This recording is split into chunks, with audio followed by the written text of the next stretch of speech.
Apple's most advanced iPhones ever, the 16 Pro Max and the 15 Pro. Two epic contenders.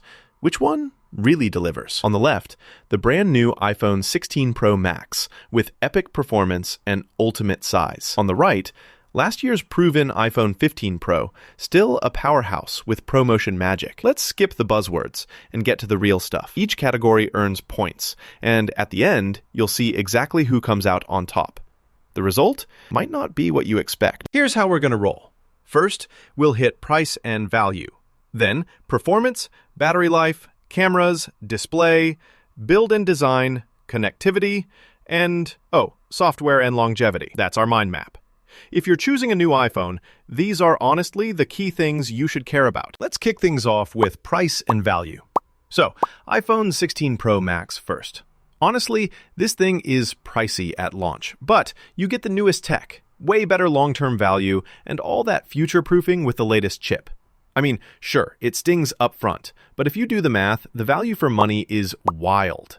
Now, the 15 Pro or Pro Max, it's still a powerhouse, and you can snag deals nowadays. It does feel a bit older though, and the value won't hold up as long. For overall value, the 16 Pro Max just pulls ahead, if you can stomach the higher initial price. Okay, next up, performance. The iPhone 16 Pro Max gives you the crazy fast A18 Pro chip. Like, seriously, numbers are way up, and now you've got Wi-Fi 7 compatibility. It's not a massive leap in most daily stuff, but on paper, it's dominant. Compare that to the 15 Pro, it's still super fast. That A17 Pro isn't slow at all, and you get buttery ProMotion at 120 Hz. Maybe the 16 Pro Max won't change your life overnight, but it's definitely a win for power users. Let's talk battery life.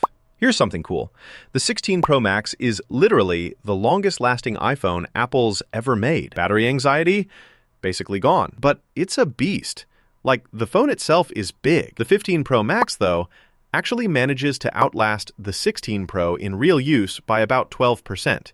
So if you're strictly about battery and not the absolute newest, it's kind of sneaky good. Gotta hand this one to the 15 Pro Max. Wait, pause 1 sec. Did you realize that the iPhone 16 Pro Max is literally the largest and longest-lasting iPhone ever? Love it or hate it, that's wild for Apple. Now, camera system. The 16 Pro Max sports a bigger sensor and new processing tricks, plus that cinematic lighting and next-gen HDR. It's impressive for sure, but if we're being honest, it's not some day and night leap over the 15 Pro. The 15 Pro already packs a triple cam, 3x optical zoom, and LiDAR.